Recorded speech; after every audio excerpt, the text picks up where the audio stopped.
ایک بار تمہارے ابا مجھ سے کہنے لگے، بتاؤ تو انیسہ، سوچ کر بتاؤ کہ مرد شادی کیوں کرتا ہے؟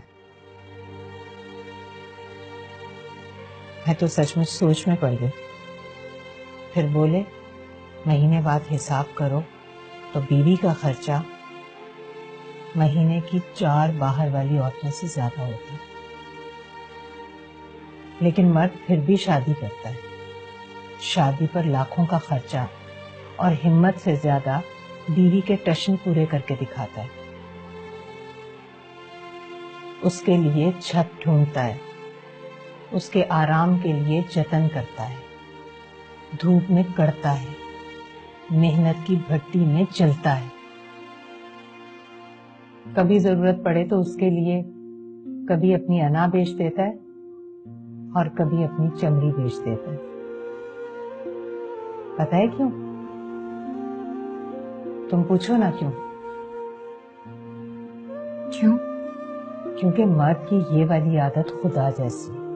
اب دیکھو نا، خدا کو کیا ضرورت تھی اربوں کھربوں انسان پیدا کرتا اور پھر ان کے کھانے پینے رہنے سہنے کی چیزیں مہیا کرتا، لیکن شاید ضرورت تھی اسے۔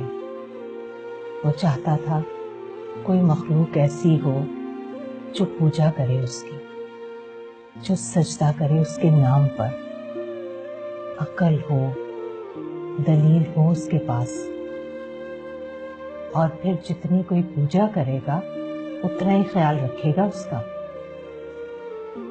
اور سب کچھ دے دینے کے بعد کہا کہ میں رحمان ہوں، رحیم ہوں، سب گناہ معاف کروں گا، لیکن شرک کبھی معاف نہیں کروں گا۔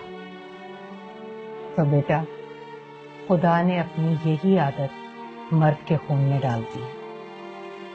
جس طرح اسے اپنی مخلوق سب سے زیادہ پیاری ہے نا، اسی طرح ہر اچھے مرد کو اپنی بیوی سب سے پیاری ہوتی ہے۔ وہ خدا نہیں ہے، لیکن خدا کی طرح اس کے لیے سب کچھ کرتا ہے یا پھر کرنے کی کوشش کرتا ہے، حتیٰ کہ اس کی غلطیوں اور کوتاہیوں پر رحمان اور رحیم بن جاتا ہے، لیکن اس کا شرک کبھی معاف نہیں کرتا۔ یہ سب مجھے کیوں بتا رہی ہیں آپ؟ مجھ میں اور تجھ میں بس یہی فرق ہے بیٹا۔ میں نے تمہارے ابا سے یہ نہیں پوچھا تھا کہ یہ مجھے کیوں بتا رہے ہو تم۔ خیر، عقل اور دلیل تو خدا نے تمہیں بھی دی ہے، تو بیٹھ کر سوچنا جب تمہارا سوچنے کو دل کرے۔